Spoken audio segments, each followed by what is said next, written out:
My name's Paul Case. I'm the Senior Aviation Supervisor in the hangar and also mentor to the apprentices.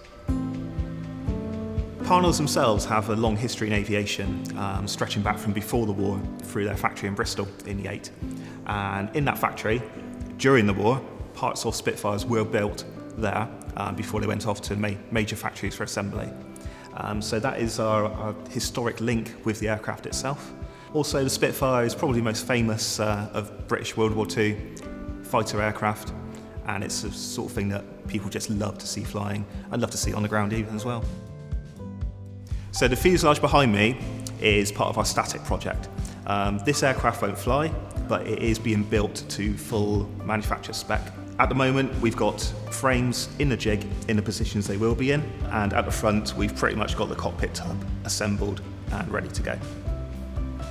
I served just over 12 years in the Royal Air Force as a mechanical technician, mainly specialising in airframes and engines. At the end of those 12 years, unfortunately, I suffered a head injury in Afghanistan, followed by contracting meningitis, which got me medically discharged.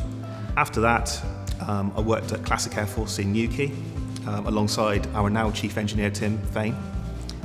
When that came to an end, I found out about this job through Tim and jumped at it.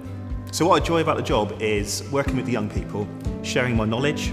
At the moment, I can't work full-time, so I only work part-time, so I'm not able to put as much practical skills into the project itself, but I enjoy mentoring and putting across what skills I do have so that young people can learn and move on through their careers.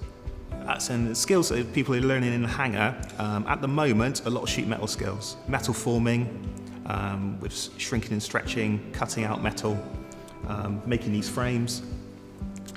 They're also learning a lot of good personal skills, communication, working as part of a team. The young people that we have, they absolutely love working on the Spitfire. They're apprentices, they get to see other apprentices within the aviation industry in Cornwall, and there's a lot of jealousy going on that they are working Spitfires, whereas the other guys aren't. They love the fact that they're learning old skills, but they're also skills that they can improve upon and bring forward into the aviation industry as a whole. So we're not just concentrating on Spitfire related skills, we're also teaching them a bit more about modern aviation as well when we can. What makes this different to other aviation jobs I've had before is basically this is proper old school aviation engineering.